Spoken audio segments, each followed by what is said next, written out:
IT minister Sridhar Babu మాట్లాడుతున్నారు. ఇప్పుడు అలాగే చూద్దాం.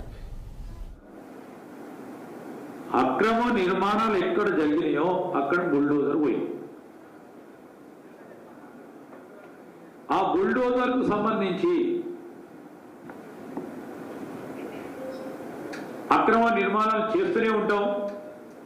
బుల్డోజర్ పంపించద్దు, మేము పంపించినాం చూడండి. ఆ రోజు మల్లన్న సాగర్లో బుల్డోజర్ పెట్టడానికి, లేకుంటే కాళేశ్వరం ప్రాజెక్టులో భూనిర్వాహకులను బుల్డోజర్ పెట్టడానికి, లేకుంటే ఇతర ప్రాజెక్టులకు సంబంధించి అప్పుడు పెట్టినాం చూడండి.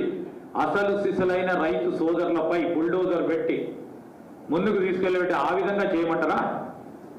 అక్రమ నిర్మాణాలపై చేయమంటారా? మీరు చేసినట్టు చేయమంటారా? ఇది మాది చేతి ప్రభుత్వం అంటే అండగా ఉండేది చేతి గుర్తు. ఖచ్చితంగా కూడా ఈ పక్షాన పోతాం. మేము పేదలకు అండగా ఉంటాం. పేదలకు సంబంధించి ఎప్పుడు కూడా వారి అవసరాలని, వారి వసతులను, వారి ఆలోచనలను, వారి అభివృద్ధిని కాంక్షించే సంస్కృతి కాంగ్రెస్ పార్టీదని మేము తెలియజేస్తాం. మల్లన్న సాగర్లో వాళ్ళు చేసిండ్రు స్పష్టంగా కనబడదు. ఈరోజు నేను చెప్పిన కదా, మల్లారెడ్డి రైతు సోదరుడి ఆ కుటుంబాన్ని అడిగితే తెలుస్తుంది ఏ విధంగా ఉందో. ఆ విధంగా చేయకూడదు. ఆ విధంగా వాళ్ళు చేసి ఈరోజు మళ్ళీ ఇక్కడికి వచ్చి ఈ విధంగా చేయడం సరికాదు. మేము ఖచ్చితంగా ఖండిస్తా ఉన్నాం. మేమేం చెప్తా ఉన్నాం, ఆ రోజు వాళ్ళను మేము మల్లన్న సాగర్ పోదలుచుకున్నారు. ఇప్పుడు దామోదర్ రాజనరసింహ గారు ఉన్నారు. మల్లన్న సాగర్ రైతులకు సంబంధించి ప్రతినిత్యం పోరాడిన వ్యక్తి, అక్కడ ఆ ప్రాంతానికి సంబంధించి ప్రతి అంశంలో పోరాడిన వ్యక్తి. ఆనాడు ఉత్తమ్ కుమార్ రెడ్డి పిసిసి అధ్యక్షులుగా ఉన్నప్పుడు, పిసిసి అధ్యక్షుడిగా పోరాటంలో ఉన్నప్పుడు అక్కడికి వెళ్దామంటే పర్మిషన్ ఇవ్వలే. రేవంత్ రెడ్డి గారు పోయి మీకు అండగా నిలబడతామంటే అరెస్ట్ చేసిండు. సిఎల్పి నాయకులుగా బట్టి విక్రమార్క గారు పోదామంటే, మా సిఎల్పికి సంబంధించిన బృందం అంతా పోదామంటే, ప్రాజెక్టుకు సందర్శన చేద్దామంటే ఏ ప్రాజెక్టు విషయంలో కూడా కనీసం సందర్శన చేయడానికి కూడా అవకాశం ఇవ్వలేదు ప్రజాప్రతినిధులుగా ఉన్నప్పటికీ. మా ప్రజాపాలనలో ఈరోజు ప్రతిపక్షాలకు సంబంధించి ఎవరైనా కుటుంబ సభ్యులు పక్షాన ఎవరైనా పోయి ఏ ప్రాంతానికైనా వెళ్ళి మీరు మాట్లాడదాలు అనుకుంటే ఎప్పుడైనా మేము పర్మిషన్ ఇవ్వకుండా ఉన్నామా? పోలీసులను ఉపయోగించుకొని అడ్డుకున్నామా? ఈరోజు ప్రతిపక్షాలు దీనికి జవాబు చెప్పాలి. ఈరోజు ప్రజాపాలనలో ఈ విధంగా అందరికి అవకాశం ఇచ్చి ప్రజాస్వామికమైన స్ఫూర్తితో ముందుకు తీసుకెళ్తా ఉంటే బురద జల్లే కార్యక్రమం, ప్రజలను రెచ్చగొట్టే ప్రయత్నం, వీరందరి విషయంలో ప్రజలు అప్రమత్తంగా ఉండాలని ఒక సూచన చేస్తా ఉన్నాం.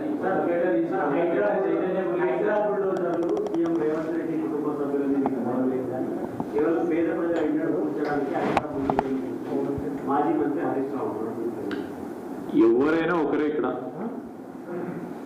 వారి ఇల్లున్నా వారే స్పష్టంగా చెప్పినారు. నోటీస్ ఇచ్చిండ్రు, అందరికీ నోటీస్ ఇచ్చినట్టే వారికి కూడా నోటీస్ ఇచ్చిండ్రు. వారికి ఏమి ప్రత్యేకంగా చేయలేదు. ఈరోజు మేము చెప్తా ఉన్నాం, ఎక్కడ ఒక్కటి తర్వాత ఒకటి ప్రణాళిక కార్యక్రమం చేపడతా ఉన్నారు. ఫస్ట్ మూసీ నదికి సంబంధించి, మూసీ నది ఒక సంస్థ ఒకటి ప్రయత్నం చేస్తా ఉంది. హైడ్రాకు సంబంధించి నీటి జలాశయాలు కానీ నీటి ప్రవాహానికి అడ్డొచ్చే మొదటి ఏమున్నాయో వీటిని గూగులు కొట్టే కార్యక్రమం చేస్తూ ఉన్నారు. ఒకటి తర్వాత ఒకటి అన్నిటిని కూడా తప్పకుండా చేయడం జరుగుతుంది. వారి సోదరుడు కూడా స్పష్టంగా చెప్పిండ్రు, నాది అక్రమం అయితే కూలగొట్టండి అని చెప్పిండు. స్పష్టంగా పత్రికా ముఖంగా చెప్పిండ్రు. ఇది అది అవి అక్రమం డెఫినెట్లీ అవుతుంది. దాంట్లో ఏముంది, వాళ్ళు చెప్పిండ్రు కదా.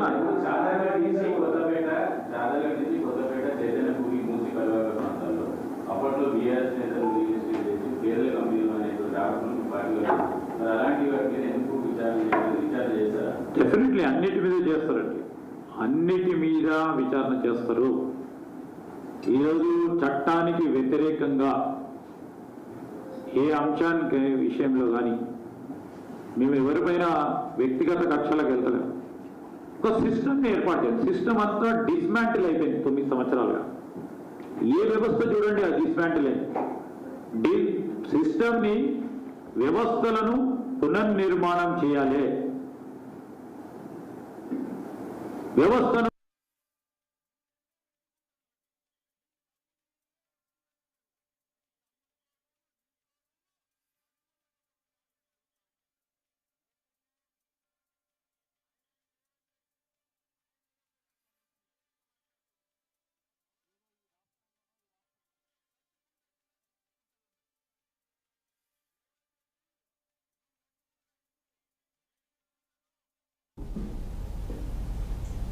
విశాఖపట్నం